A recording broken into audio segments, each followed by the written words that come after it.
Más todavía que no han encendido su cámara. Un ratito vamos a encender nada más para saber que usted está presente, su cuerpo, su mente. No es el cuerpo despierto y la mente todavía pensando que está adentro de la cama. Okay. Buenos días. Buen día, Tania.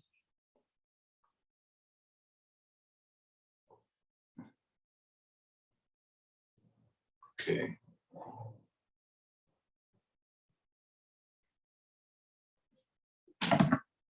Perfecto. Ok, entonces les comento que tenemos para hoy. Hoy nos falta un fragmento rápido de la presentación que quedamos pendientes el día lunes. Y hoy vamos a empezar ya a hablar acerca de Freud como tal, ¿verdad? Del psicoanálisis y para dar la introducción y posteriormente empezar ya con el primer teórico. ¿Ok? Entonces vamos a tratar de avanzar ahorita en estos aspectos y posteriormente enfocarnos en psicoanálisis. ¿Ok? Así que...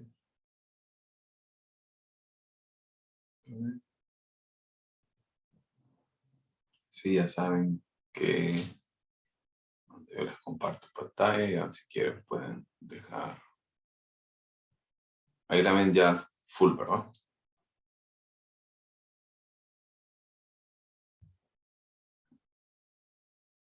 Sí, esa pantalla completa. Perdón. Sí, licenciado. Perfecto, gracias. Ok, ahora sí. Entonces, si quieren pueden ir apagando pantalla, su cámara.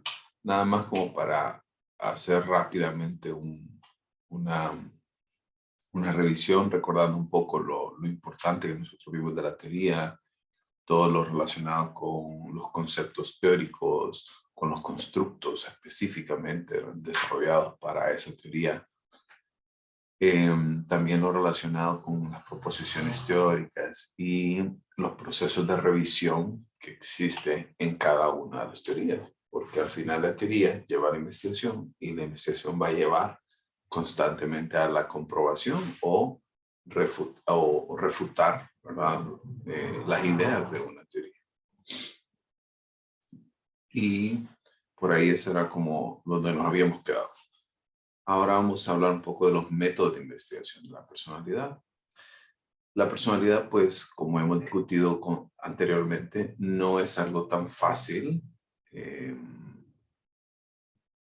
este sentido poder evaluar. No es tan sencillo poder venir y decir voy a evaluar X o Y, ¿verdad? No es como de esas medidas que ya hemos hablado acerca de las medidas que se pueden ver, que se pueden palpar, que se pueden tocar, sino que este tipo de elementos son muy particulares cuando lo vemos desde el sentido que es algo que no se ve realmente, es algo que no se puede palpar. Y por ende, la investigación en el tema de personalidad hay muchos métodos, pero la mayoría de ellos constan principalmente de un análisis específico de cada individuo. Y esto lo podemos lograr a través de la medición de la personalidad, que generalmente emplea, que debe emplear, ¿verdad? Por ejemplo, pruebas o instrumentos como los que ustedes están viendo en esa pequeña imagen, que en la mayor parte de los casos también, ¿verdad? Son cuestionarios. Estos cuestionarios están muy relacionados con preguntas, usualmente preguntas cerradas y distintas opciones de respuesta. También hay otros tipos de cuestionarios que de repente pueden ser preguntas abiertas o que quizás son preguntas cerradas, pero que dan solamente 2 opciones de respuesta en lugar de 3, 4 o 5 opciones de respuestas. No sé si ustedes ya vieron, ya pasaron por métodos 1 o están en métodos 1. Yo estoy, Lick. Ok, Yo estoy Yo llevando también, la Lick. clase ahorita. perfecto. Entonces, este periodo ustedes se van a encontrar con algo que ya lo han hecho muchas veces, pero todavía no le habían puesto nombre, que son las escalas Likert. Las escalas Likert son aquellas que les hago una pregunta y hay 4 o 5 o más opciones de respuesta. Como por ejemplo, me gustaría que el licenciado termine la clase ahorita y volvamos a dormir. Y hay las opciones. Totalmente de acuerdo. De acuerdo. Ni de acuerdo ni en desacuerdo. En desacuerdo y totalmente en desacuerdo. ¿Lo recuerdan? ¿O han visto ya este tipo de encuestas? Generalmente se les dice encuestas, pero son escalas de tipo Likert. Ya antes se había encontrado con ese tipo de experiencias. Yo creo que sí. En algún momento cada uno de nosotros nos hemos enfocado en este tipo de situaciones. Porque al final lo que queremos medir son actitudes, ¿verdad? Y la intensidad de esas actitudes. También los estudios correlacionales son muy importantes, como por ejemplo, bueno, también lo van a ver en métodos 1. Los estudios correlacionales, por ejemplo, cuando nosotros establecemos que un rasgo en particular es probable que esté presente en el individuo, probablemente también otro rasgo esté presente en ese mismo individuo. Como por ejemplo, si el individuo es extrovertido, ¿sí? Probablemente ese es un rasgo que está alto, probablemente también las habilidades sociales estén altas, ¿sí? O por el contrario, un individuo introvertido probablemente tenga sus habilidades sociales bajas. Y a eso habla de correlación, en el cual cuando generalmente una conducta o un rasgo se eleva, generalmente el otro se eleva también, o también puede bajar, como por ejemplo cuando tenemos una persona de nuevo extrovertida, probablemente rasgos de personalidad como vergüenza, como pena o dificultades en las interacciones sociales, seguramente van a bajar. Y lo opuesto también los individuos con, para los individuos con un rasgo introvertido, también aumentarían este tipo de situaciones. También se puede emplear la experimentación, pero realmente es mucho, mucho más compleja en este sentido porque no es tan fácil como evaluar algo relacionado con la personalidad, no es un tema tan fácil. Sin embargo, hay algunos intentos rudimentarios de tratar de establecer estas conexiones. En ese no voy a entrar mucho porque generalmente no es muy utilizado. Y también están los estudios de caso o psicobiografías. Estos son procesos de redacción en los cuales, por ejemplo, se le puede plantear a alguien un dilema ético, por ejemplo. Se les plantea una historia, un relato, y se les solicita que ellos expongan cómo resolverían ese caso. ¿Sí? Hay, no recuerdo bien en este momento el nombre del teórico, y se los quedó bebiendo, pero hizo una serie de relatos en los cuales planteaba un dilema ético y trataba de poner una solución, ¿verdad? A la persona que lo contestaba. Como por ejemplo decía, una persona tiene acceso e inventó un medicamento, ¿sí? Y a ese medicamento pónganle que cuesta $500. Y una persona muy necesitada se le acercó pidiéndole a ver si le podía hacer alguna rebaja, pues solo tenía 300. Y luego entonces la persona dijo que no, porque es un medicamento y él puede hacer lo que quiera con él. Pues en medio de la noche, la persona necesitada, la persona que estaba enferma, que tenía un familiar enfermo, se metió a su farmacia y le robó el medicamento. Entonces les hace la pregunta, ¿lo que hizo el farmacéutico estaba bien? ¿Lo que hizo la persona en necesidad estaba bien? ¿Por qué? Y si no estaba bien, ¿cuál es su opinión? Entonces nos coloca frente a una situación que nos exige darle una solución ante este tipo de condiciones. Y eso es muy frecuente que lo encontremos en este tipo de estudios de caso. O como por ejemplo también las psicobiografías o autobiografías, es la particularidad del individuo para darle entonces, ¿verdad? Como un relato a su propia vida. ¿Ok? ¿Estamos bien hasta aquí?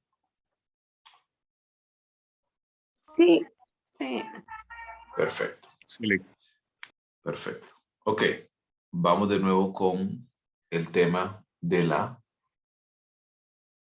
medición de la personalidad. Recuerdan que habíamos hablado ayer, el lunes, perdón, acerca de qué hacía una buena medición. No era aquella que decía,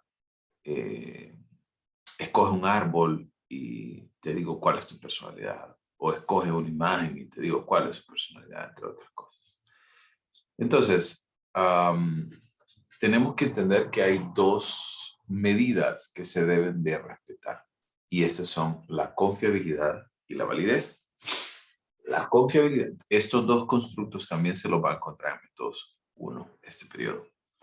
Y en el caso de la confiabilidad, hace referencia a que va a darnos resultados más o menos estables a través del tiempo. Eso quiere decir, como por ejemplo, si usted se sube a la báscula, a usted le gustaría que la báscula, ¿verdad? Cada vez que usted se sube, pues le dé un resultado, ¿cierto?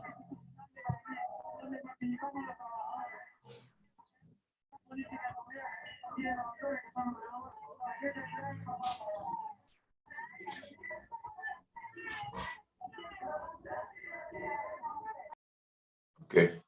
Entonces, cuando usted se sube, ¿verdad? A una báscula no es que tal vez, si me subo ahorita, tal vez me da un resultado confiable. No. Usted cada vez que se quiere subir, cada vez que se sube, quiere recibir un resultado. Así como también, cada vez que usted se sube a la báscula, usted espera que le dé un resultado en libras o kilos. No espera que le diga, usted tiene 38 grados de temperatura. ¿No, verdad? Entonces, hacemos referencia a que confiabilidad es dar resultados consistentes a través del tiempo y la validez es que mida lo que realmente debe de medir. Entonces, sin este tipo de personas no presentan, ¿verdad? O este tipo de evaluaciones o de instrumentos no presentan estas dos medidas, difícilmente entonces vamos a poder confiar en esta situación o en esta medida para darnos una idea sobre la personalidad. ¿Estamos bien? ¿Se entienden estos dos constructos de confiabilidad y validez? Sí. Buenos días, buenos días. Sí, licenciado. Gracias. Ahora, entremos un poquito más en profundidad. Primer punto, la confiabilidad. Si nosotros hablamos de que necesitamos ser consistentes en la medición, debemos de entender, bueno, cómo se alcanza entonces esta consistencia. Entonces, en primer lugar,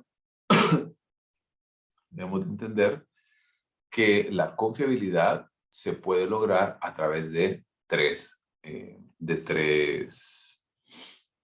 variables muy particulares.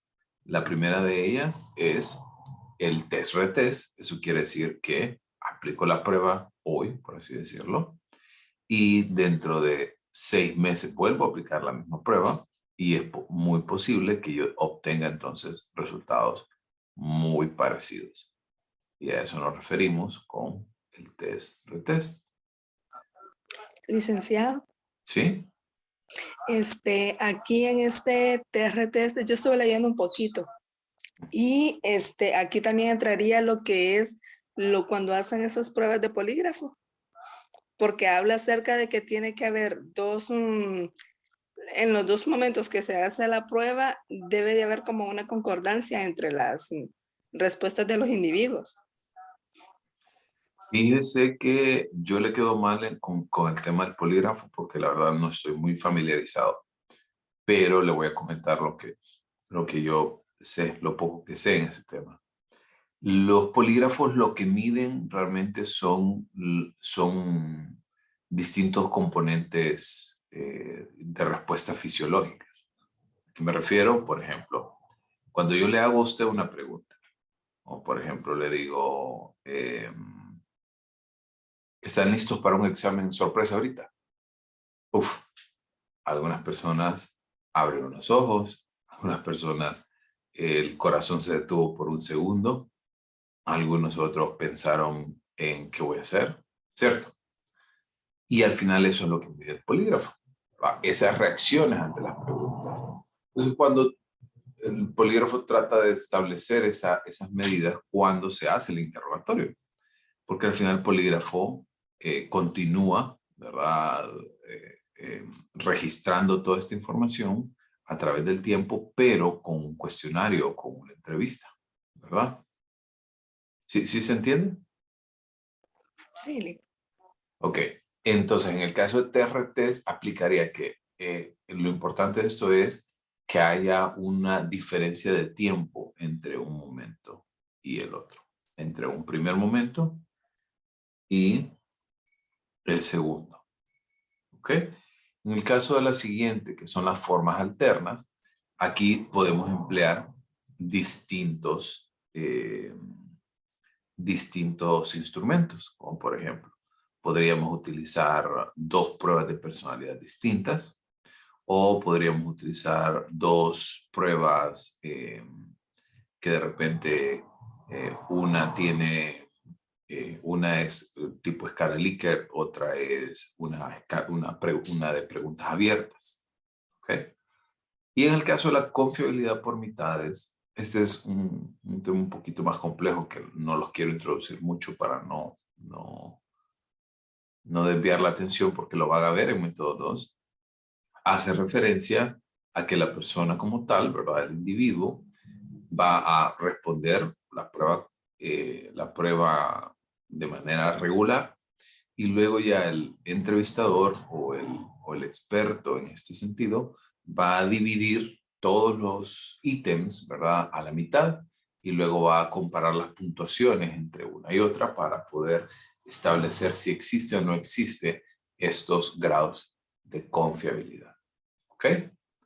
¿Estamos bien hasta acá? Antes de pasar a validez. Sí, Lick. Perfecto. Entonces, la validez, como les decía, realmente mide lo que pretende medir.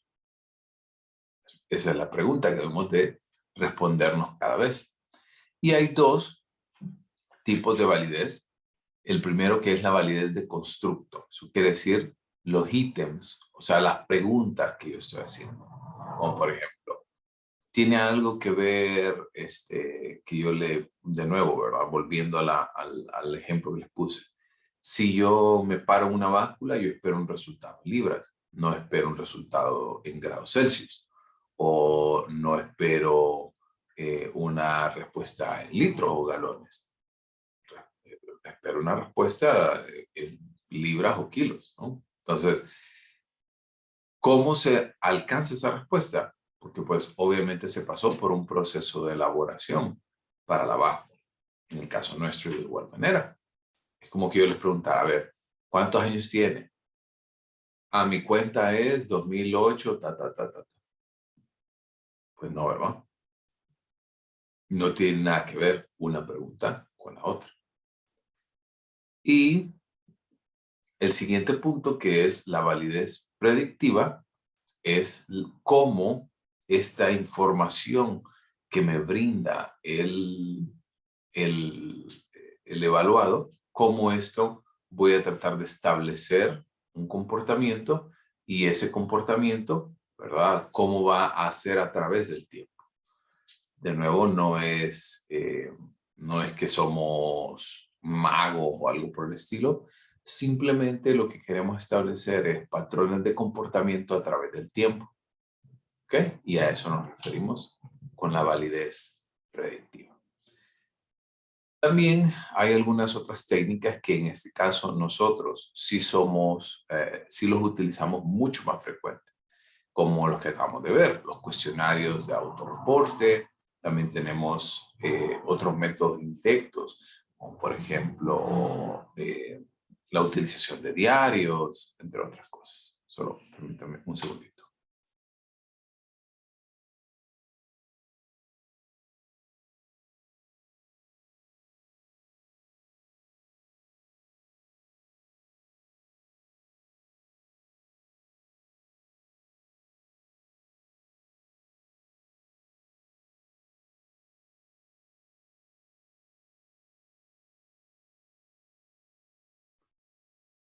En el caso también de los métodos indirectos, o por ejemplo diarios en los cuales nosotros vamos registrando ideas, pensamientos o acontecimientos, puede ser también otra técnica de medición, pero depende mucho de la persona, depende mucho del individuo que hace este tipo de situaciones, que en muchas ocasiones no son como muy, ¿cómo puedo decir?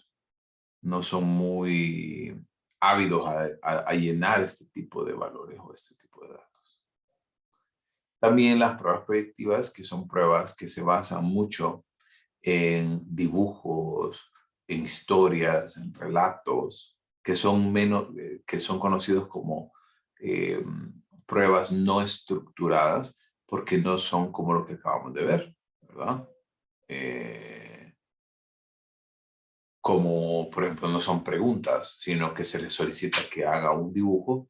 Esto lo van a ver, por ejemplo, en psicodiagnóstico 1 y psicodiagnóstico 2. También las mediciones conductuales, como por ejemplo, muy parecido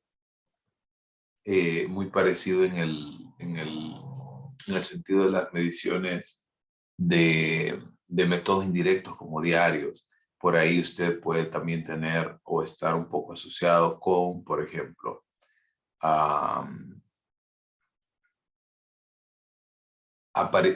por ejemplo, estamos midiendo introversión.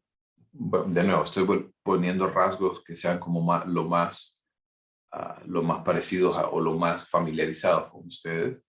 Entonces, por ejemplo, pongo introversión, ¿verdad? ¿Cuántas veces fui o me sentí incómodo en una situación social? Y entonces llevo mi diario y voy poniendo. Hoy entré a clases, el profesor me pidió que encendiera la cámara y eso me hizo sentir muy incómodo, por ejemplo. Y esa es una medición conductual. ¿Sí se entiende? ¿Vamos bien? Sí, Sí. sí, vamos bien. Perfecto. Ok. También, ahondando un poquito en los estudios de casos, ¿verdad? Hay en los estudios de casos pueden ser planteamientos, pueden ser ideas, relatos. Y la psicobiografía, como les había dicho, también tiene mucho que ver con la manera que nosotros, o la manera que el evaluado, ¿verdad? Se percibe a sí mismo, cómo se describe a sí mismo. Y este tipo de situaciones están muy relacionadas con la interacción directa del individuo. Es como un relato acerca de su propia vida y sobre todo, qué es lo que quiere transmitir a través de ese relato. Y con eso finalizamos entonces la presentación. ¿Dudas hasta acá? Yo le tomo unas cuantas. L- Sí, Nimai, eh, adelante. Licenciado, disculpe, disculpe Sí, que lo interrumpa. ¿Es posible que ponga la diapositiva anterior? Es que sí, no la terminé de leer. sí. Gracias. ¿Esta última? o este? ¿Esta? Esta última, esa. Ok, perfecto. Perdón, Nimai, adelante. Sí, yo quedé un poquito trabado con los retest. ¿El test retest? Ajá. Ok. En el caso de test retest, lo que hacemos es que ya está el instrumento hecho, ¿verdad? Ya está listo, ya está comprobado, ya se sabe que mide lo que debe de medir. Pero lo que queremos ahora hacer es que en medio de esta situación, vamos a tratar de evaluar una vez, por ejemplo, hoy es el día 1, por así decirle, y entonces hoy aplicamos, evaluamos y volvemos entonces de aquí a mínimo. Hay algunos autores que plantean que el tiempo mínimo que debe de existir entre una evaluación y la otra deben de ser 6 meses. ¿Ok? Y estos 6 meses deben de pasar para volver a evaluar y saber si nosotros podemos obtener un resultado muy parecido al que ya obtuvimos. ¿Ok? Entonces, ¿por qué se quiere tener este tipo de información? Para realmente saber si la prueba que nosotros estamos estableciendo, que nosotros estamos utilizando, realmente es confiable a través del tiempo y que no va a variar y que no va, o sea, sí va a variar, pero no debe de variar tanto como para poder establecer tantas dificultades y que los resultados sean realmente poco confiables. Ahora sí. Sí, y ya lo último. Tengo otras dudas con respecto a las pruebas proyectivas. ¿Cómo Ujú. son exactamente ese tipo de pruebas? Ok, las pruebas proyectivas se basan mucho en, por ejemplo, los estudios. En el caso de las pruebas, lo que hace es que se le solicita. Nació principalmente, estoy tratando de ordenar mis ideas. Ok, vamos desde el inicio. Sí, sí, sí. Estas nacieron con la idea de evaluar principalmente niños, porque si usted le pone a un niño una prueba como las que acabamos de ver, como por ejemplo el MBPI, que es la mejor prueba de personalidad de tipo cuestionario, y son 567 preguntas. ¿Usted cree que el niño va a responder esas 567 preguntas? No, seguramente, No, seguramente a las 20 ya va a estar cansado. Entonces, nació con esta idea para poder evaluar entonces otros momentos importantes, en el caso de los niños, y una forma de expresión muy, muy importante en el caso de los niños es a través del dibujo, por lo cual se le empezó a solicitar que realizaran dibujos. Los más clásicos son dibujos de sí mismos, o sea, de la figura humana, o dibujos de su familia. Este tipo de personas lo que buscan entonces es establecer un punto de partida, establecer dónde se encuentra el niño, cómo se percibe a sí mismo y sus relaciones con el medio. Pero de nuevo, este tipo de pruebas son pruebas que van a requerir de mucho trabajo y que ustedes van a dedicar también mucho tiempo cuando lleguen a psicodiagnóstico 1 y psicodiagnóstico 2. Ahora sí. ok, sí, mire, lo último, es que le pregunto porque eh, estuve viendo videos de varios psicólogos de otros países también y por, bueno, estudios no, sino por aceleraciones de varios psicólogos que dicen que eh, este tipo de pruebas, o sea, sí se aplican, pero en el campo clínico, ¿va? Pero cuando Ujú. se trata de diagnosticar, de, el peso en evidencia de que son efectivas, no tienen mucho. Entonces, ¿para qué las usan realmente? O sea, digo, desde lo que decían ellos, pregunto yo, pues o sea, no sé Pues, realmente cómo pues es la mire, cuestión. le cuento que, o sea, sí tienen validez, sí tienen confiabilidad. Hay muchos estudios Ajá, que promulgan esto. Pero, aquí es donde viene el pero. Pero, por ejemplo, en el caso de los cuestionarios cerrados, 1 más 1 es 2, 2. 2 más 2, 4. 4. Y eso es lo mismo aquí, en China, en Japón, En Alaska. en donde sea. Entonces, pero en el caso de las pruebas no estructuradas, como estas pruebas, como las pruebas proyectivas, las pruebas de dibujos, es que se basan mucho en la percepción del evaluador. Voy a poner un ejemplo. Que yo ya he dado psicodiagnóstico 1. Entonces, en el caso de la percepción que tiene el individuo, ¿verdad? Con respecto a este tipo de particularidades, es que él va a, o sea, como estamos analizando un dibujo, analizamos rasgos de ese dibujo, como por ejemplo ojos, cara, nariz, boca, entre otras cosas. Entonces, cuando nosotros hacemos este tipo de situaciones, puede ser que para usted una nariz sea puntiaguda y para otro no. Para otro, una persona puede decir que no, que eso no es puntiagudo, sino que es chata.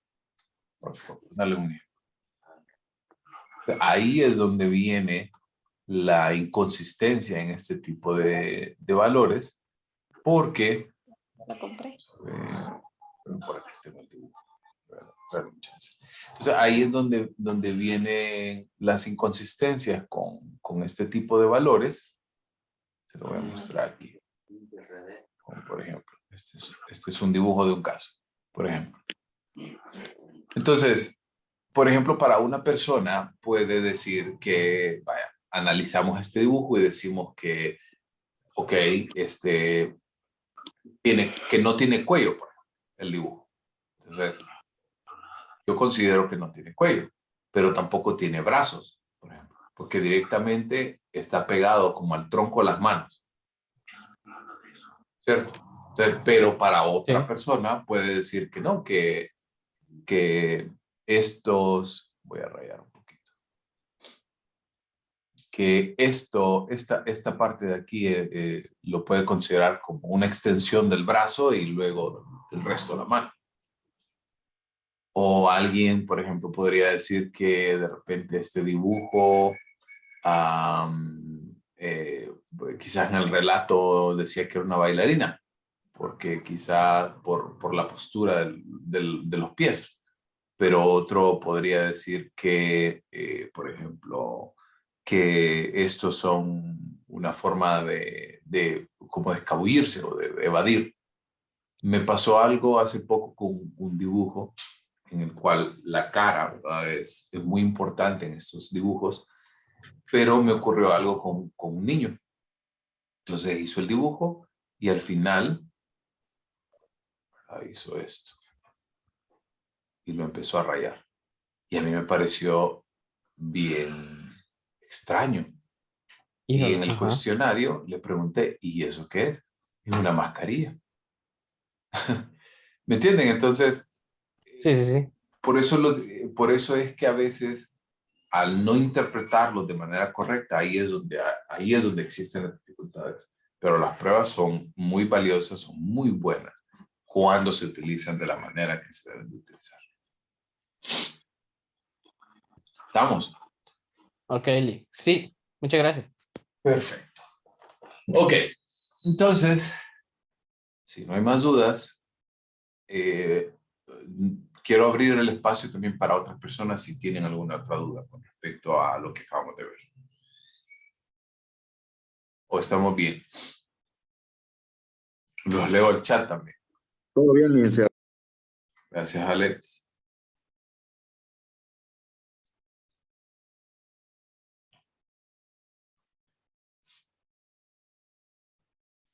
Como que se les entumecieron los dedos. Hoy no quieren chatear.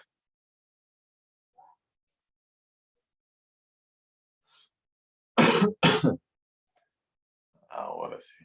Ahí está Dulce diciendo que todo bien. Ok. Entonces avancemos al siguiente punto, que es la presentación de psicoanálisis. Ok, pantalla completa. Ok, ahí sí estoy viendo pantalla completa, ¿verdad? Sí, licenciado. Sí, Gracias. Ok, entonces, el psicoanálisis como tal, ¿verdad? Tiene sus bases y nace, ¿verdad? Con el doctor Sigmund Freud. Vamos a ir detallando un poquito, y esto es lo que vamos a hacer en cada teoría. Vamos a ver un poquito de la biografía de cada persona y luego los postulados teóricos más importantes de cada corriente.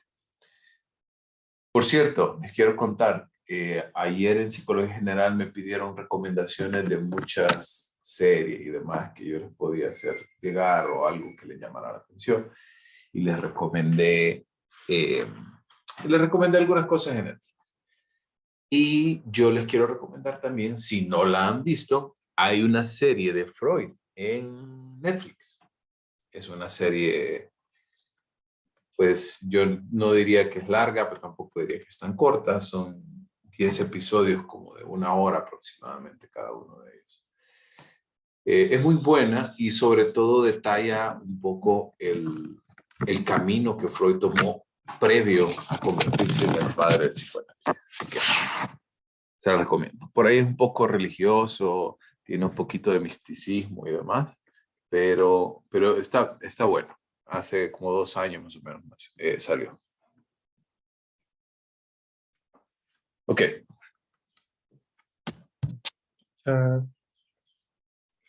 Es buena, dice por ahí María Girón. Sí, es muy buena. La serie se llama así, Freud, literalmente. Así lo pueden buscar en Netflix. No sé si está en YouTube. Normalmente está rápido. Listo. Ok. Entonces, un poquito de la biografía de Freud. En primer lugar, quiero que ustedes se ubiquen en tiempo y espacio. Ubíquense en tiempo y espacio para poder entender también el por qué postula él lo que postula. ¿Okay? En primer lugar, quiero que vean la época. Él nació en 1856 y él es de origen austriaco. Sin embargo, su familia y la mayoría de su procedencia era de ascendencia judía. También, vamos a ver, permítanme, ahí, perdón. Fue el mayor de 10 hijos, ¿verdad? Y yo no lo puedo aseverar con toda confianza. Sin embargo, sí les puedo decir que hay muchos relatos, entrevistas, anécdotas, entre otras cosas, que planteaban que Freud era el hijo favorito de su madre. O sea, tenía una relación muy, muy apegada con ella. Él estudió medicina, él era neurólogo, incluso hay un neurólogo que, bueno, es conocido como el padre de la neurología, que es Jean Charcot, de origen francés, pero que residía en Austria. Y junto a Freud trabajaron por años en hospitales psiquiátricos tratando de darle tratamiento a las personas internas en estos lugares. Por ahí, Freud era un asiduo escritor. Incluso hay obras completas, tomos, muchísima información. Por ahí me preguntaban ayer, ahí mismo en Psicología General, me preguntaron que cómo era posible el estudio de los sueños, porque empezamos a hablar un poco de la parapsicología y luego empezamos a hablar un poco del estudio de los sueños, la interpretación de sueños. Y yo decía que Freud fue uno de las personas más importantes en el estudio de los sueños, que consta en un estudio sistematizado.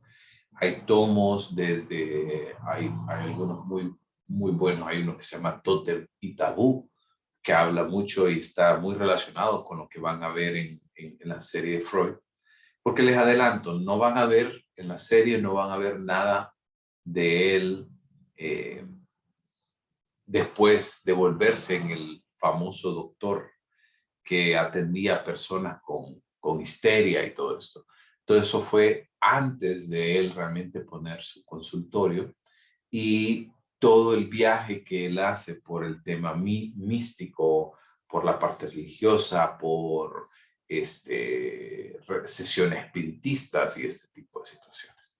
Es muy interesante.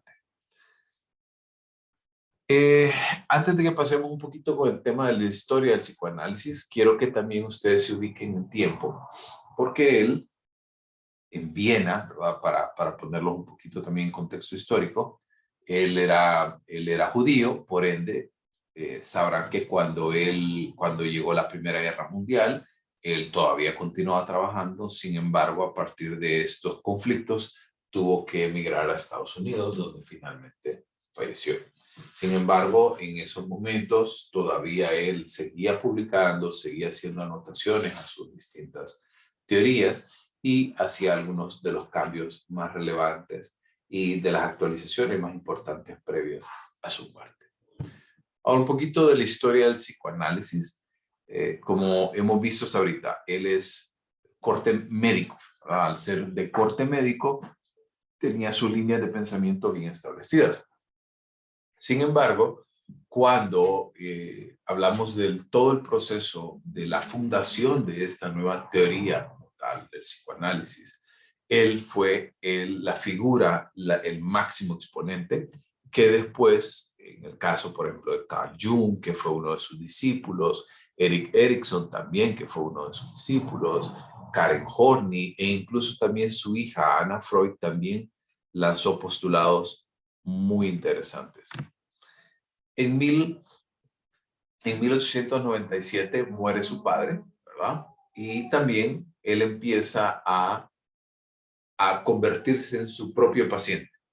Y al tener este tipo de experiencias, él empezó a recordar mucho acerca de su infancia, de sus deseos, de sus emociones, de aquellos momentos más importantes en la primera infancia, en los primeros años de vida, y que esto le estaba llevando realmente a alcanzar este tipo de recuerdos, porque él consideraba que de alguna manera estaban olvidados, y al ser olvidados hacía que y esto hacía que obviamente él considerara que al estar un poco escondidos dirigían la conducta del ser humano. Entonces empezó a desarrollar un escrutinio muy sistemático, ¿verdad? A ser muy crítico con sus ideas, y empieza un acto que va a sentar la base del psicoanálisis, que es conocido como el autoanálisis. Eso quiere decir, tomó el tiempo suficiente para venir y analizar su propia conducta, tomar nota, tomar distancia y hacerlo de la manera más significativa o de la manera más apropiada. También en el periodo que fue más o menos entre 1895 y 1905, bueno, Freud se casó, Freud tuvo hijos, entre otras cosas, pero él en ese momento empezó a aislarse un poco de la comunidad científica, y aquí fue donde él empezó a plantear los postulados teóricos más importantes. Por ejemplo, le voy a adelantar algo. Por ejemplo, él decía que, no sé si usted ha escuchado alguna vez acerca del complejo de Edipo. Sí. Es el del Sí, hijo yo lo he y escuchado. ¿Es el de qué, perdón? es el del hijo y la mamá, Sí, algo así, ¿no? sí, exactamente. En el cual el hijo, ¿verdad? Hijo o hija, ¿verdad? Se enamora de alguna manera, ¿verdad? Del padre, del progenitor, ¿verdad? Del sexo opuesto, y esto hace entonces que exista como una cierta atracción, la cual él no denominó de manera sexual, sino que él entendía que esa atracción por el padre del sexo opuesto, el progenitor del sexo opuesto, dirigía muchas de las conductas y muchos de los motivos del individuo, incluso viendo al progenitor del mismo sexo como un rival. Entonces, a ver, estamos en pleno 2022. Quizás esto ahora no cause tanto revuelo, pero imagínense en el tiempo que él lo hizo. Cerca de los 1900. ¿Qué opinan? ¿Cómo creen que respondió la crítica ante esto? ¿Cómo creen que respondió la comunidad científica? Licenciado, ¿Sí? pero, o sea, se imagina también cómo reaccionó la iglesia, que ha sido también, bueno, tenía el poder en esos tiempos, Sí. a lo que él decía. Y no solo en esos tiempos, todavía. Sí, incluso hoy en día. Entonces, quiero que ustedes piensen por un segundo estos postulados, ¿verdad? de Freud causaron muchísimo revuelo en la comunidad científica. Incluso en la serie también ustedes van a ver que ni siquiera porque él empezó, ¿verdad?, a tener mucha, ¿cómo les puedo decir? Mucho inconformismo con la manera que se trataba a las personas con enfermedades mentales, porque los tratamientos antes eran muy relacionados, por ejemplo, con terapias de shock, terapias de inmersión en agua, en hielo, terapias de calor, porque los postulados en ese momento era que las enfermedades mentales se debían a Demonio. dificultades. Sí, pero también que se debían, sí, a demonios, tal vez no tanto en ese momento, sí existían algunos que defendían esta línea, pero la mayoría de la comunidad científica defendía que los trastornos mentales se encontraban en la mente y se encontraban a través de un desbalance en el cuerpo. Entonces, por eso le sometían a este tipo de terapias extremas para tratar de traer como esa homeostasis de nuevo a esta situación. Lick, ¿Sí?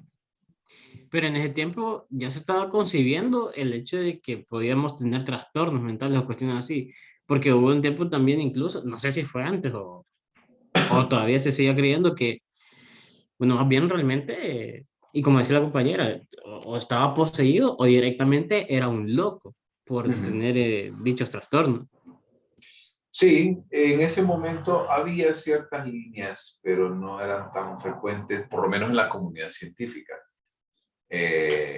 A nivel de público general, sí, eso siempre ha existido y Ah, todavía claro, ahora, y todavía ahora, porque sí, hay sí. gente que todavía defiende mucho las posturas religiosas como una explicación lógica para los trastornos mentales. Pero como les digo, ¿verdad? En la comunidad científica al menos no se percibía de esta manera, porque lo que sí se consideraba era que eh, ¿cómo se llama? Que estaba muy relacionado con desbalances corporales. Entonces, toda esta situación empezó a hacer mella, ¿verdad?, en Freud, y por eso es que empieza a plantear métodos alternativos métodos alternativos de poder entrar y quitar esas ideas, ¿verdad?, esos tratamientos que en algunos casos eran hasta inhumanos.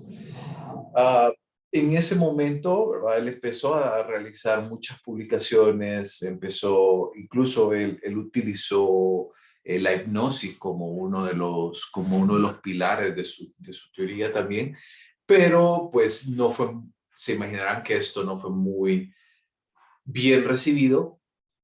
Sin embargo, empezó a publicar, o continuó, mejor dicho, publicando, y dos temas importantísimos que le dieron un rumbo al psicoanálisis fue la interpretación de los sueños y los 3 ensayos sobre la teoría sexual, que por ahí es que empezamos a oír los postulados importantes como la conciencia, el preconsciente, el inconsciente, las estructuras de personalidad, las etapas psicosexuales e incluso la interpretación de los sueños, así como lo que acabamos de ver, la interpretación de dibujos, ¿verdad?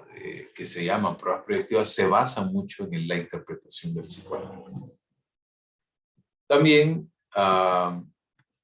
es importante que puedan entender que el psicoanálisis sigue vivo, no quiere decir que ya se dejó de practicar. Lo que sí es importante es que lo que sí ha cambiado es que a partir de ese psicoanálisis clásico, ¿verdad? Que así es como se conoce, que fue Freud el fundador, han derivado muchas nuevas escuelas y muchas técnicas de intervención, como por ejemplo en el caso, imagínense literalmente a una generación de distancia de Freud, sus propios discípulos empezaron a tomar muchos de los postulados de él y darles su propio giro. El psicoanálisis como tal continúa siendo una técnica utilizada. Incluso hay, por ejemplo, está el instituto más famoso en toda América Latina, se llama el Instituto Latinoamericano de Psicoanálisis, o ILAP, que, si no mal recuerdo, como en 2010, creo que fue el 2010, sí. Creo que fue una de las últimas ponencias que dieron aquí en Honduras. Sin embargo, el tratamiento ya para pacientes como tal sí es costoso porque involucra mucho tiempo, muchas sesiones, por ejemplo, 2, 3 años de sesiones. Entonces es muy, muy costoso. También, como les decía, hay muchos autores que tomaron estos postulados e introdujeron sus propias teorías y empezaron a hacer distintos movimientos, como Carl Jung, como Alfred Adler, como Erik Erikson, como Karen Horney, que son algunos de los autores que vamos a ver en la actualidad. También, en el caso específico de Jung y Adler, se distanciaron del psicoanálisis, sobre todo porque Freud le daba mucha importancia a la energía sexual, al libido, lo vamos a ver acá, pero Jung y Adler realmente no les gustaba para nada esta temática y ni siquiera lo mencionan en sus propias teorías, porque Freud, ¿verdad? Para hacer como un breve resumen del por qué son los trastornos mentales, perdón, antes de explicar el por qué, quiero hacer una aclaratoria. En ese momento todavía no existían los manuales diagnósticos como nosotros los conocemos, ¿verdad? Como el DSM-5, que ya está en la actualidad, que es la versión más reciente, o la clasificación internacional de enfermedades, no existía en ese momento, por lo menos para salud mental. Entonces se hicieron como categorías grandes, ¿sí? Porque creo que todo el mundo ha escuchado hablar de psicosis, neurosis, también en el caso de la histeria, por ejemplo, que también se mencionaba que la histeria era una enfermedad solo perteneciente a las mujeres, que solo ocurría en las mujeres. Y la explicación de ellos era que por la presencia del útero desarrollaban este tipo de síntomas. Ahora, en la actualidad, ya no se usa este tipo de nomenclatura como neurosis o histeria, sino que se han entendido que son algunos trastornos relacionados con el estado del ánimo, síntomas como los relacionados con el trastorno de depresión o ansiedad. Decían que se nos iba a caer el útero, ¿sí? Decían que el útero era el responsable de esos síntomas. De nuevo, ¿verdad? Algunas aproximaciones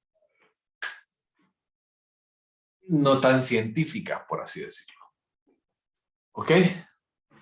Vamos a ver, y antes de que entremos por acá, a comentarles que obviamente toda esta situación hizo mucho revuelo hizo muchísimo ruido en la comunidad científica. Sin embargo, yo sí me quiero quedar con que a pesar de que hace más de 110, 120 años, estos postulados salieron, para mí en lo particular, siguen siendo extremadamente vigentes. Incluso muchas de lo que ustedes van a aprender ahorita en la teoría, si ustedes deciden irse por la rama clínica, van a darse cuenta de que sí, que todo esto ustedes lo van a poder observar en su práctica y sobre todo van a poder encontrar una solución para solventar o para ayudar a solventar a este tipo de individuos las dificultades que presentan. ¿Ok? Ahora, en el caso de la técnica, todavía no hemos visto los postulados teóricos. Quiero que me aguanten para poder explicar un poquito esto. Como les decía, los síntomas histéricos y neuróticos, ¿verdad? Que de nuevo, haciendo alusión a síntomas como relacionados con la depresión, con la ansiedad, con trastornos del estado del ánimo, Freud plantea de que el cuerpo expresa lo que la mente no puede expresar. Y esto, su origen, al punto inicial, ocurría en conflictos inconscientes que, si bien es cierto, el paciente no podía pensar directamente en ellos, ¿verdad? Hacían todo lo posible para salir a la conciencia. En general, ustedes ya recuerdan un poco estos tres estados de conciencia y esa lucha persistente por quién tiene el control de mando y quién está a cargo del individuo. Entonces, este tipo de conflictos van a tratar de salir, ¿verdad? Y el cuerpo va a hacer siempre lo posible por reprimir estos recuerdos, estos deseos, pero también va a salir entonces otra fuerza que va a intentar sacarlo de esa inconsciencia. Y en este tipo de lucha, en esta pugna, es donde se generan los síntomas, ya sea histéricos o neuróticos, e incluso más adelante también se habló de los síntomas psicóticos como tal, que esa palabra, la parte de trastornos psicóticos, esa palabra sí es utilizada todavía en la actualidad.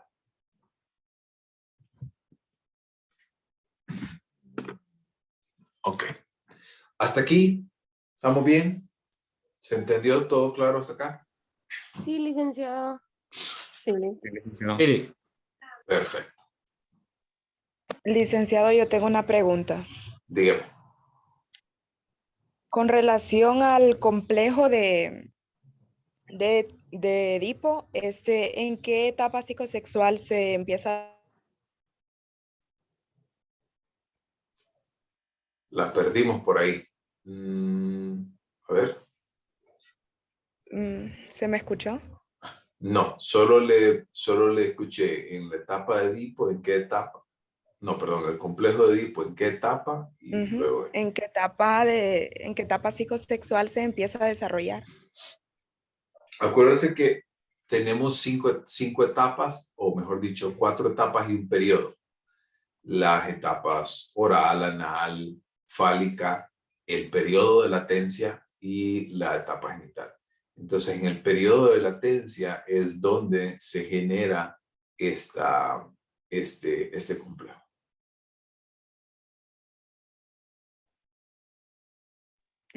Ok, gracias. Perfecto. ¿Alguien más?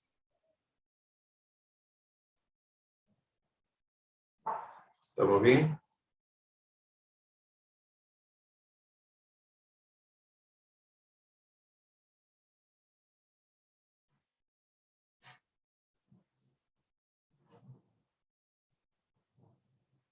Ok. Entonces, iniciemos con los constructos básicos importantes de la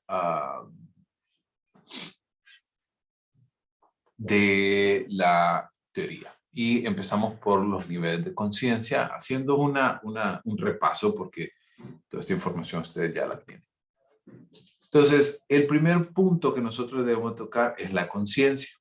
La conciencia, ¿verdad? Es ese estado que es como una pequeña parte que nosotros tenemos en nuestro desarrollo del individuo. Sin embargo, esto puede estar al alcance, ¿verdad? Porque son acciones que nosotros vamos desarrollando en nuestro diario vivir, que son muy particulares en el sentido de poder recordar, de poder tomar acciones de manera consciente y de manera consistente. Por ende, este tipo de situaciones van a ser muy particulares porque el individuo toma decisiones de hacerlos de manera consciente. Y hay algunos principios que van a dominar, ¿verdad?, este tipo de estados. Y el primer principio que nosotros vamos a ver es el principio de la realidad, que, como ustedes saben, funciona de manera realista siguiendo las líneas de tiempo y espacio. O sea, es el aquí y el ahora. Y la conciencia entonces está a cargo de modular este tipo de situaciones. Por otra parte, el preconsciente es toda aquella información, ¿verdad?, que se encuentra en ese estado, que no pensamos que no estamos conscientes en este momento de esta información, pero que fácilmente puede ser recordado. Como por ejemplo, quizás yo le pregunto, ¿cómo fue su cumpleaños del año pasado? Y usted quizás no estaba pensando en eso ahorita, pero ahorita que le hice la pregunta, volvió, tuvo flashbacks, se acordó con quiénes estuvo, con quiénes no estuvo, qué le dieron, qué no le dieron, qué salió mal, qué salió bien, ¿cierto? Entonces, no es información inaccesible. Sin embargo, sí es información que debemos de generar un pequeño esfuerzo para lograr obtener dicha información. También, este tipo de información puede estar relacionada con eventos del pasado, nombres, cuentas, vale.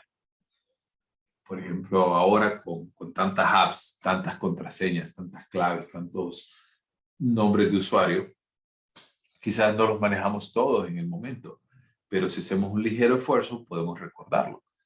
Y ese tipo de situaciones.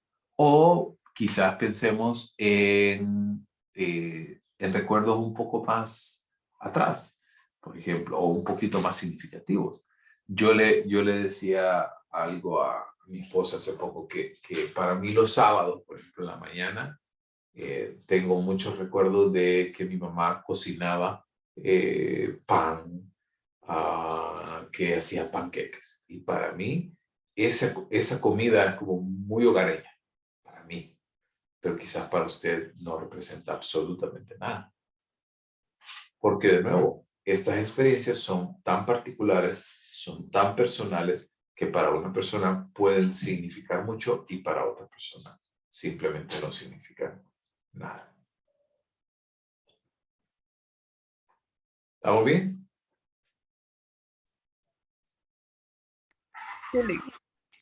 Ok. Lick. Y vamos entonces al último estadio, que es el inconsciente.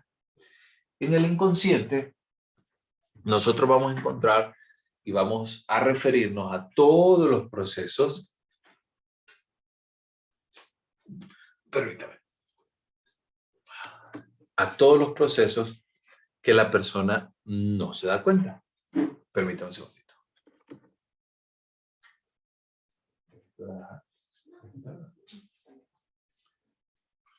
Entonces, estos procesos, a ver, solo regálenme un segundito que voy a cambiar. Ok, ¿me escucha? Sí, licenciado. Licenciado. Gracias. Entonces, son todos esos procesos mentales que la persona no se da cuenta. Adicionalmente, el inconsciente puede alojar mucha información que nuestro cerebro toma y lo defiende de alguna manera. Y este material se convierte en un material reprimido. Este material es información, son experiencias, son dificultades que usted de repente ha pasado y que no logró conciliar de alguna manera, y esto hizo que su cuerpo, que usted como tal, su cerebro, hiciera como una ligera división entre el material que sí recuerda y el material que no recuerda y que no quiere ser recordado. Traumas, por ejemplo, todo aquello relacionado con el individuo que de repente no le gusta de sí mismo también. Y esto es conocido como un material reprimido, conocido también como un material que el individuo trata de alguna manera de poder esconder, digamos, entre comillas, esconder lo que él ha vivido porque causa tanto malestar, causa tanta dificultad que es difícil poder sobrevivir a ello. ¿Ok?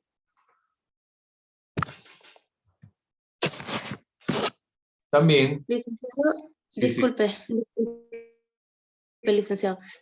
Aquí aplicaría también a veces, por ejemplo, que hay personas que dicen que hay un tiempo en su vida que no se recuerdan, que parecen que no lo han vivido. Sí, exactamente. Y eso es el cuerpo. O sea, hay algo bien importante, ¿verdad? No quiero que empecemos como a satanizar todo esto, porque de repente hay muchas cosas que yo no recuerdo. Y estoy seguro que usted también hay muchas cosas que no recuerda de su vida, algunas experiencias, qué sé yo, muchas otras cosas que de repente ya no las recuerda, personas, amigos, porque probablemente así pasa y realmente nuestro cerebro no es como tan privilegiado en este sentido de poder recordar cada aspecto de nuestra vida. Pero elementos muy importantes como experiencias cercanas, como su vida, como algunos aspectos muy particulares de su ser, ahí es cuando realmente el material sí se considera que está reprimido. Y ese tipo de personas son las que realmente tratan de mantenerse al margen de esta situación. O por ejemplo, piense por un segundo en que quizás yo no recuerdo algunos amigos de mi infancia, pero sí estoy seguro que usted recuerda la relación con su padre, con su madre, o algún trauma que pudo haber pasado de repente en ese momento. Así que ahí es donde hace realmente referencia a este tipo de situaciones. ¿Sí? ¿Tiene sentido? ¿Tiene lógica? Sí, tiene sentido. ¿Le puedo poner un ejemplo muy personal? Oh, sí, por Yo favor. tengo 33 años, voy a cumplir 34. Ujú. Yo siento a veces que hay tiempos en mi vida que siento que se me han saltado. Que por ejemplo, que de los 24 a los 28, o sea, no tengo mucho recuerdo de lo vivido.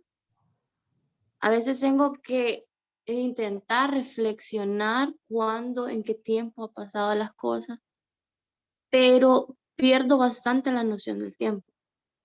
Entonces, no recuerdo en qué tiempo me pasan las cosas, solo sé que me ha pasado. A veces no lo recuerdo los detalles. Y digo, o sea, entiendo no poder recordar la niñez. sea, es porque ha sido mucho tiempo, han sido cosas muy, tal vez insignificantes, tal vez vividas que no se han quedado en la memoria.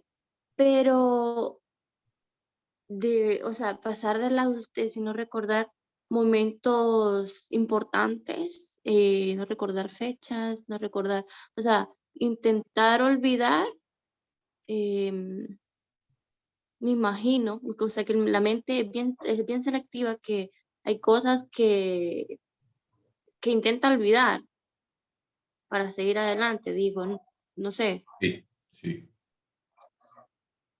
Entonces sí, me ha pasado eso y a veces es muy frustrante el hecho de que sentir que no me recuerdo de fechas, no me puedo en mi línea de tiempo poder ubicarme en parte de mi vida. Sí, pues la verdad que ese tipo de situaciones hacen que nosotros nos sintamos, como usted dice, frustrados, porque no sabemos realmente por qué no nos podemos acordar de ese tipo de cosas. Lo mejor que usted puede hacer realmente es como encontrar o buscar ayuda, digamos, en este sentido, porque son personas que van a necesitar de algún tipo de ayuda adicional para poder explorar esos momentos. Porque de nuevo, no quiero que satanicen, ¿verdad?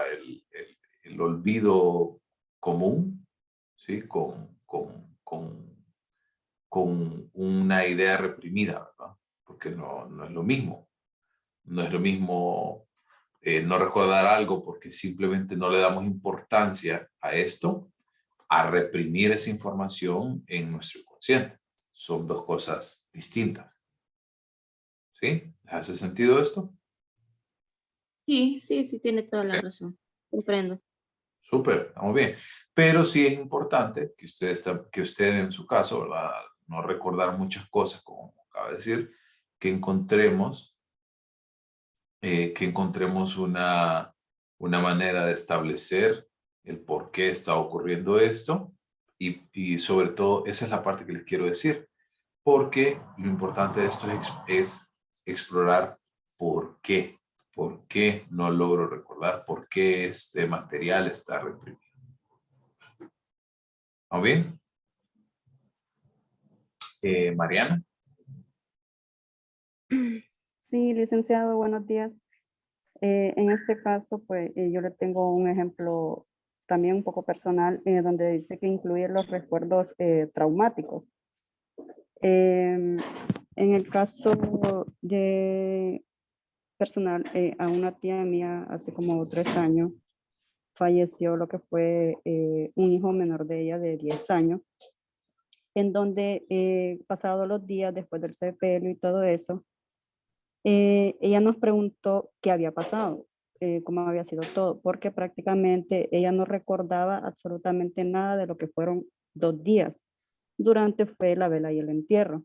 Entonces, me imagino que todo eso también va, como que dice, a una caja en nuestra mente, pero también ella me comentaba de que había veces que en sueños a ella como que se le reflejaban las cosas de lo que había sucedido, pero en sí ella no estaba consciente en realidad de lo que había pasado. Uh-huh. Sí. Incluso, bueno, en algunos casos, lo que sí ha ocurrido frecuentemente es que en ese caso específico que acabo de poner del tema de duelo, es que el dolor es tan inmenso que el cuerpo reprime estas emociones y esto ocurre. En el caso de los duelos es muy frecuente que ocurra esto, muy, muy frecuente, pero en la medida que pasa el tiempo, la persona, el afectado, va como, eh, ¿cómo les puedo decir? Como recapacitando de esto y va recordando esta información. Entonces, como les digo, sí es frecuente que esto pase, incluso me ocurrió a mí con algunos conocidos, sobre todo cuando son duelos de muertes trágicas, asesinatos, un accidente. Ese tipo de momentos son muy difíciles de poder de poder procesar esta información, y esto hace que el cuerpo mejor opte por decir no, esto no lo puedo tolerar y prefiero mejor olvidarlo. ¿Estamos? ¿Todo bien? Sí, licenciado. Perfecto. Ya, momentos inesperados. Exactamente. Entonces, volviendo al tema del inconsciente, ¿verdad? Esto incluye recuerdos traumáticos, recuerdos olvidados o deseos negados, o en este caso, deseos que no se lograron desarrollar. También los freudianos llaman a estos deseos negados, ya que negamos tenerlos, ¿verdad? Como por ejemplo, hay mucha gente que se escuda detrás de muchas acciones y, por ejemplo, hay algunos deseos que son innatos al ser humano. O, por ejemplo, es innato que quiera tener un mejor estatus económico del que tiene, o que quiera tener una pareja sentimental. Hay como ciertas aspiraciones, como les digo, que ya están dadas por nuestro cuerpo, por la lógica que nosotros perseguimos detrás de toda esta situación. Entonces, lo que sí debemos de entender es que estos deseos en muchas ocasiones tratan de ser negados, y al tratar de ser negados son reprimidos. Pero el que sea reprimido algo no quiere decir que no sea importante en nosotros. Es importante a tal grado que incluso va a dirigir muchas de las conductas que hace en su actualidad. ¿Sí? ¿Está bien? Sí. Perfecto. Ok. También el inconsciente se vuelve, en efecto, ¿verdad? Si tuviéramos que poner como una analogía, es como, por ahí dijo Ninosca, creo, que era como una cajita. Yo lo veo muy bien como la papelera de reciclaje, a veces, de una computadora. Y este tipo de situaciones es todo lo que la conciencia considera que debe desechar y que ya no es compatible consigo mismo. También el inconsciente, ¿verdad?, es creado sobre todo por las experiencias en la niñez temprana. Por eso vamos a ver y le vamos a poner mucho énfasis a las etapas psicosexuales, porque este tipo de situaciones son muy, muy importantes, y esas primeras experiencias de vida hacen que nosotros tengamos y que forjen las experiencias y la vida del ser humano, y cómo se va también ¿cuál es la palabra? Cómo va a interactuar también con su medio. ¿Nimai? Lee, desde Sí. aquí también se manejaría la parte esta que dice que el inconsciente es la que dirige, no sé si la palabra correcta es dirigir, o que hace gran parte de nuestras acciones en el día a día, como es que no sé cómo era Sí, que se referían a ello, pero es el que, consciente era el... Ajá. es que Carl Jung tiene una frase que es muy famosa, por cierto, que dice que mientras no hagas consciente lo inconsciente, esto va a dirigir tu conducta. Y todo el mundo lo postea. No sé por qué. Pero sí, esto pasa, ¿verdad? Y esa parte que yo les estoy diciendo es muy importante que entendamos. Que el inconsciente como tal no quiere decir de que, la información ya está en el inconsciente y ya listo, ya no vuelvo a saber nada más de él. No, literalmente esa frase es muy, muy verdadera, porque vamos a encontrarnos que dirige la mayor parte de las conductas que una persona va a hacer.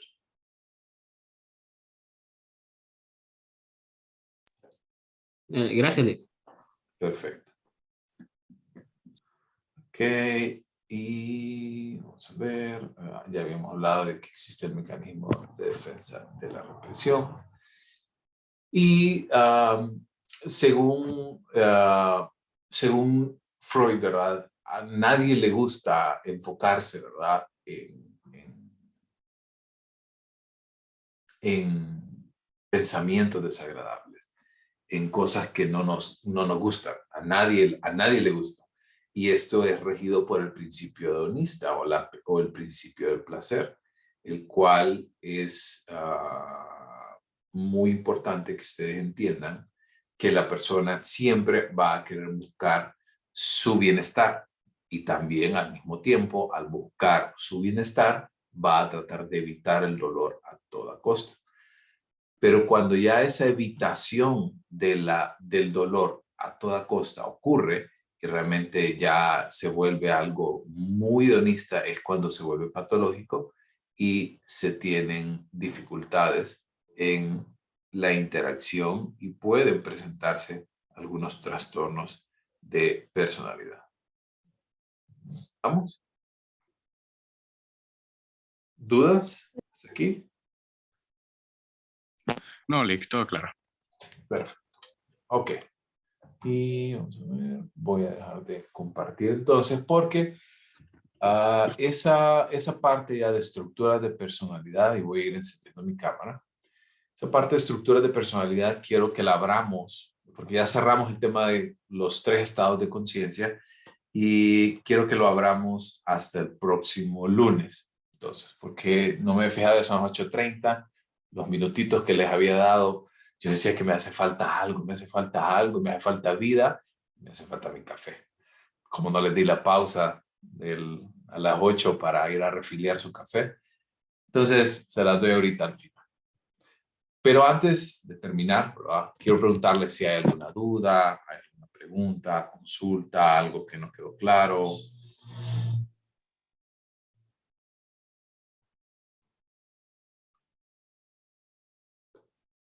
¿No? Perdón, Nimai. Yo también estaba esperándolo. Lick, es que fíjese que no sé por qué, pero bueno, póngale que desde que estaba empezando la carrera desde el año pasado, me puse a leer bastante o informarme bastante de toda esta corriente, ¿va? De Freud y todo esto, pero me resulta, como le digo, bueno, interesante, por decirlo así, que varias, no sé, un tema que tengo ahí yo con el psicoanálisis, de que muchas cosas de las que se hablan en la comunidad científica y en la que no también, dicen que el psicoanálisis es como que pseudociencia, ¿vale? Y es algo que escucho frecuentemente. Y hay ocasiones en las que me parece, pucha, tiene toda la lógica, razón del mundo, pero hay otras en las que me tambalea la confianza que le tengo. Entonces, mi pregunta es, ¿qué tanta veracidad tiene usted? ¿Qué tanta veracidad tiene todo esto del psicoanálisis? ¿O qué tanta evidencia? Y toda esta cuestión. ¿Cómo lo puedo ver? Bye. Pues mire, al final tenemos que pensar de que esto que nosotros estamos viendo son teorías, ¿verdad? Y al ser teorías, hay muchas personas que tienen su propia opinión al respecto de esto y hay algunas otras personas que se van a oponer enormemente ante este tipo de situaciones. Y es lógico porque hay muchas personas que simplemente se van a oponer ante esta situación. Y está bien. O sea, yo no considero de que esto sea algo malo.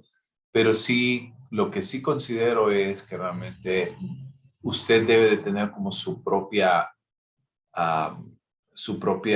opinión en este sentido. Y yo en lo particular, hay muchas cosas que me encantan de la teoría, pero hay algunas otras que definitivamente no. Hay otras como, por ejemplo, yo sí considero enormemente que el tema de la pulsión sexual, por ejemplo, es algo que nosotros en la actualidad lo seguimos viviendo. piensen por un segundo, y creo que las mujeres se van a ver mucho más relacionadas y mucho más identificadas con esta. Sí me hace bastante sentido, la verdad. Sí, por ejemplo, en el caso del hombre, el hombre es, la verdad, así mi opinión, considero que el hombre es menos pensante en temas de relaciones sociales, sobre todo.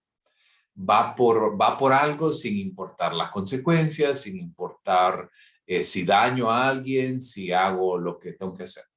Y generalmente todo esto va detrás de un deseo sexual. Sin tapujos, sin restricciones, se los comento de esta manera. Entonces, muchas de las conductas que hace el hombre usualmente van impulsadas por esto. En el caso de la mujer es diferente, porque en el caso de la mujer, de nuevo, ¿verdad? No estoy generalizando, no es que todos los hombres somos así y no es que todas las mujeres son así, simplemente es de manera, hablando en términos generales. Y algo importante que yo les comentaba en este sentido es que las conductas realmente sí están dirigidas por impulsos y estos impulsos va a depender de la meta de cada quien. Y yo en lo particular creo que sí, eso todavía aplica. O por ejemplo, en el caso de las etapas psicosexuales que planteó Freud, para mí todavía tienen validez 120 años después. Quizás están un poquito incompletas y que usted las puede rellenar con otra información y con su propia experiencia, totalmente. Pero por lo menos la base para mí es algo muy importante. ¿Estamos? Gracias. María, no sé si quería decir algo. No, es que la vi como así. Vi que le estaban haciendo la juramentación a la bandera. ¿Alguien más? ¿Estamos bien? Jolik, más que una duda, es un comentario, pero es al respecto del todo el contexto histórico de la ciencia del psicoanálisis. Habían hecho un comentario de que teorizaban de que las enfermedades mentales se originaban de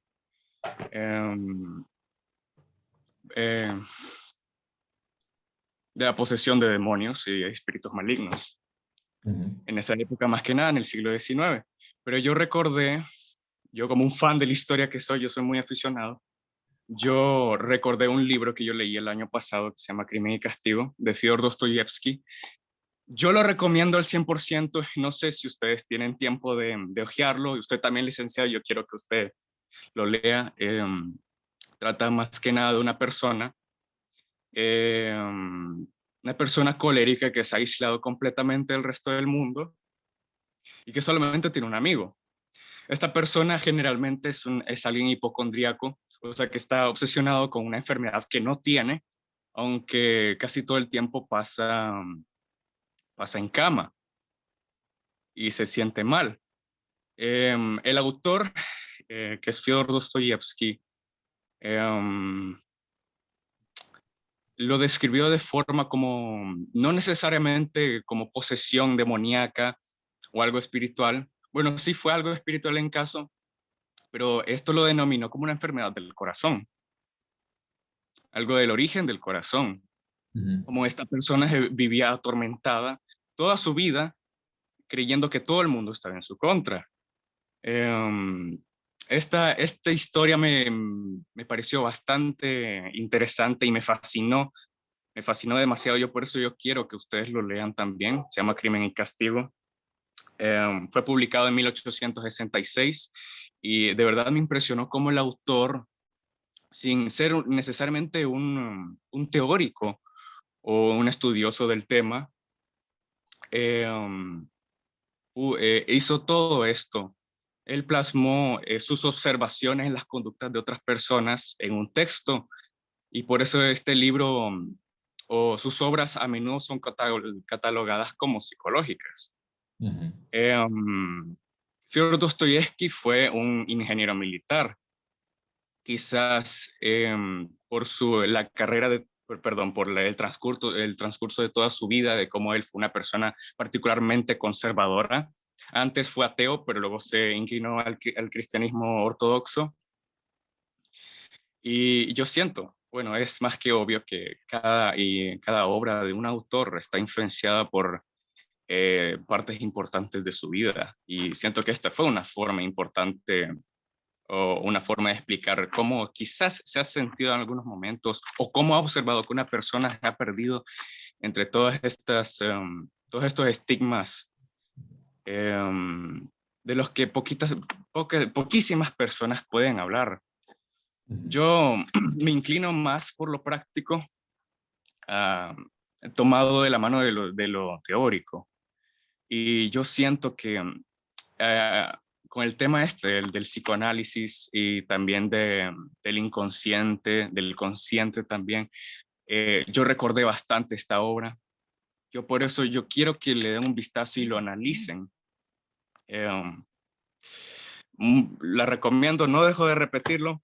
A mí me fascinó este libro al 100%. A mí me encantó. Lo que está grandecita, son como 800 páginas, creo.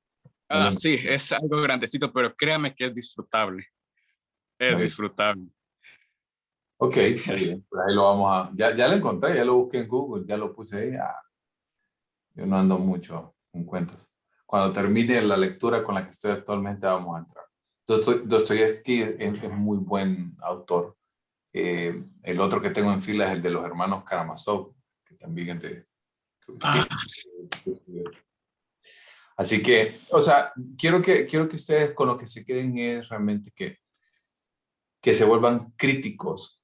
Se llama Crimen y Castigo, el libro. Y quiero que con lo que yo me quedaría contento que ustedes aprendan teorías, es que generen ese pensamiento crítico. Porque al final, así se llama la clase, literalmente, teorías de la personalidad.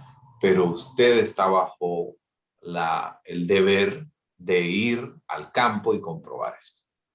Así que gracias, Leonel, por ahí, por la recomendación. Como un mes tal vez creo yo que voy a empezar, porque tengo como 4 libros ahí en la mesita de noche que todavía no los he terminado, pero vamos a tomarlo ahí en consideración. Así que bueno, gracias a todos. Nos vemos entonces el día lunes, a la misma hora. Recuerden participar en el foro. Sí, el foro se cierra ya este domingo, para que ustedes tengan esto en consideración. Y nos veríamos entonces el día lunes. Por ahí voy a estar subiendo información, creo que el día sábado. Si hay información relevante que hacérsela saber, yo se las comunico al correo. Así que feliz semana. Estamos apenas en el miércoles en el ombligo, pero ya en el caso nuestro, por lo menos ya terminamos. Así que nos veríamos la siguiente semana. Una pregunta. ¿Sí? Con respecto a las personas que llevamos teorías y psicofisiología con usted, en las 2 clases está el foro abierto de Maturana. En las 2 clases debemos de contestarlo. Sí, porque cada una tiene distintas metas. ¿Sí? Porque no es lo mismo teorías, que en este caso es muy, muy teórica, literal, pero ya psicofisio lleva una parte práctica. Pero no importa si es la misma respuesta en el autoforo. Debería de cambiar un poquito, por lo menos un poquito. Comprendo. Gracias, Lick. Listo. Bueno, feliz día, pórtense bien y nos vemos el lunes. Gracias. Vemos, Lick. Buen día.